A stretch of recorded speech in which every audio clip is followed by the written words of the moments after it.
जय हिंद दोस्तों। मेरे इस यूट्यूब चैनल पर आप सभी दोस्तों का स्वागत है। आज हम बात करने वाले हैं खेतीहारी जमीन का रकबा कैसे बढ़ाएं या भूमि सुधार कैसे करें। ठीक है जी। जैसा कि पिछले वीडियो के माध्यम से मैंने आप सभी भाइयों को जानकारी दी थी कि किसान भाइयों की आय दोगुनी किन किन तरीकों से करी जा सकती है, साथ ही साथ उन सभी कारणों पर चर्चा की थी जिनकी वजह से किसान भाइयों की आय दिन ब दिन कम होती जा रही है। ठीक है जी। लेकिन आज हम बात करेंगे कि भूमि सुधार करके और खेतीहारी जमीन का रकबा कैसे बढ़ाएं जिससे कि किसान भाइयों की आय दोगुनी हो सके। आपने अक्सर देखा होगा देश के जिलों में या कई राज्यों में रेतीली जमीन, ऊंचे ऊंचे टीले अक्सर कहीं कहीं बीच बीच में मौजूद होते हैं जिन पर किसान भाइयों का ध्यान ना के बराबर ही जाता है। इन टीलों को हम खत्म करके खेतियारी भूमि बना सकते हैं, तैयार कर सकते हैं। देखिए, सबसे पहला इसका जो तरीका है वो ये है कि हम इसके बराबर में जो लेवल वाली जो जमीन, जो खेती वाली जमीन जो होती है जिसमें फसल मौजूदा समय में हो रही है, उसके बराबर में ये रेतीले टीले अक्सर जगह जगह मिल जाते हैं, देखने में नजरों में आ जाते हैं।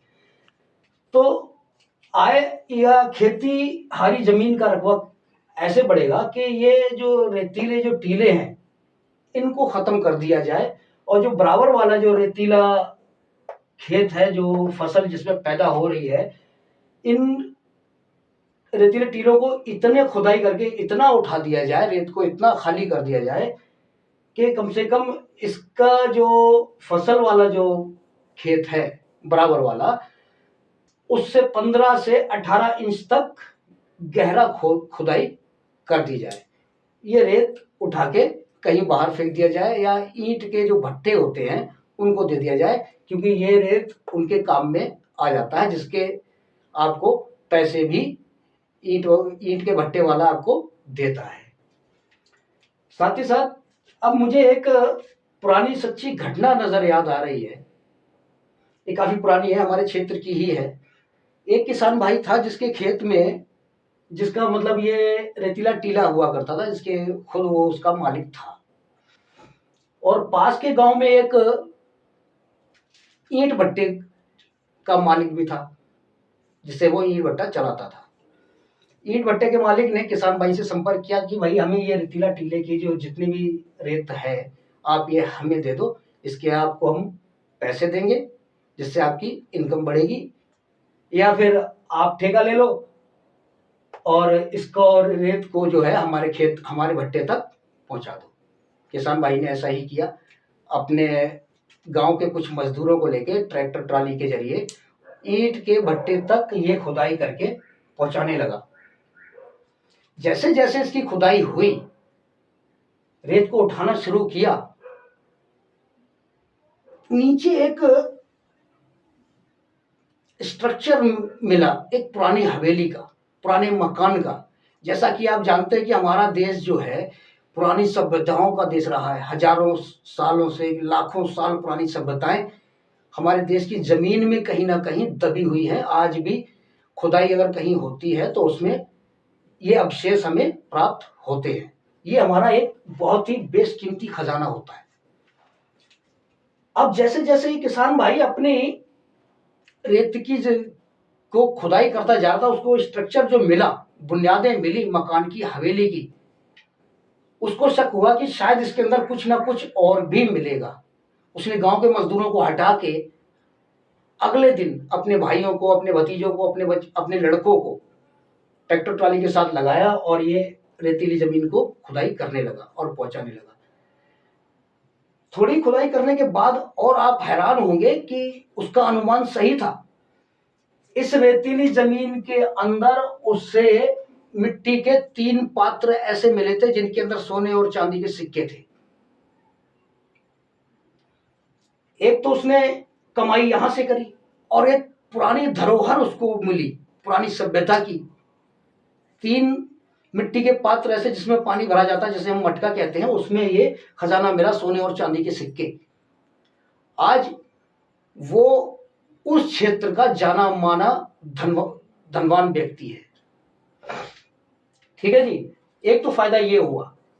लेकिन अब मैं कहूंगा कि अगर ये चीज नहीं भी मिलती है, खजाना नहीं भी मिलता है, तो देखिए हम क्या करते हैं कि इस रेतीली मिट्टी को हटा दिया और बराबर वाले खेत के लेवल से 15 से 18 इंच तक हमने गहरा खोद दिया। ठीक है जी, अब हम इसमें क्या डालेंगे कि जिससे बराबर वाले खेत के लेवल में आ जाए और हमारी जमीन जो है, रेतीली जमीन जो है, एक उपजाऊ खेत हो जाए, जिससे हम फसल पैदा कर सके। 60% हम इसमें तालाब की मिट्टी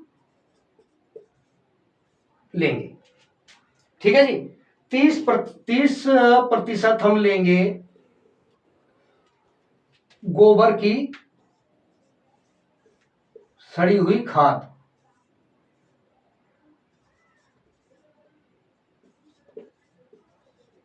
गोबर की खाद 60 और 30 90% हुआ। अब बचा 10%। 10% में हम इस्तेमाल करेंगे बागों के पतझड़ में जो पत्ते झड़ के गिर जाते हैं या खरपतवार होती है, उनको हम इकट्ठा करके इनके साथ मिक्स करके, जैसे कंक्रीट हम तैयार करते हैं मकान बनाने में, लेंटर डालने में जो कंक्रीट तैयार करते हैं, जो मशीन इस्तेमाल होती है, उसमें हम इन तीनों चीजों को मिला के उसको मिक्स कर देंगे। और जब ये हमारा तैयार हो जाएगा, तब हम जो खाली हमने किया है 15 से 18 इंच तक गहरा, इसमें हम भर देंगे। भरने के बाद हम इसमें ऊपर तक पानी भर देंगे। उसके बाद हम इसे 6 महीने तक छोड़ देंगे, जिससे कि अच्छी तरह से ये उपजाऊ भूमि तैयार हो सके। इसके बाद 6 महीने के बाद आप इसकी जुताई कर सकते हैं, क्योंकि अब ये भूमि जो है अब आपकी फसल योग्य हो चुकी है, तैयार हो चुकी है। इससे आपकी खेतियारी जमीन का रकबा भी बढ़ेगा, भूमि सुधार भी होगा, आपकी पैदावार बढ़ेगी, प्लस आपकी इनकम भी बढ़ेगी। इसमें तालाब की मिट्टी इसलिए डालते हैं कि तालाब एक ऐसी जगह होती है जहां चारों तरफ से गंदा पानी, गंदी चीजें जो मतलब ताकतवर होती हैं, जो खाद का रूप ले लेती हैं, तालाब की मिट्टी हम इसलिए इसमें मिक्स करते हैं। गोबर की खाद तो खैर है ही उपजाऊ, ये बहुत ही उर्वरक वो होती है, ताकत होती है इसमें। और जो हमने कहा कि अभी पेड़ के और बागों के जो पत्ते होते हैं, खरपतवार होती है, वो भी इसमें मिक्स करना है। वो एक तरीके से बहुत ही अच्छी तरीके से भूमि को तैयार करने में अपनी भूमिका निभाते हैं। इसलिए इन चीजों पर किसान भाइयों को ध्यान देना बहुत जरूरी है, अगर आप चाहते हैं कि आपकी इनकम बढ़े, आपकी खेतियारी जमीन का भी रकबा बढ़े। अब इसी के साथ विराम लेता हूं और अगले वीडियो में आपके साथ कुछ और नए तरीकों पे चर्चा करूंगा और एक से एक बेहतरीन जानकारी आपको दूंगा। इसके लिए आप मेरे इस चैनल को सब्सक्राइब करें, बेल आइकॉन दबाएं और लाइक जरूर करिए प्लीज। धन्यवाद। जय हिंद।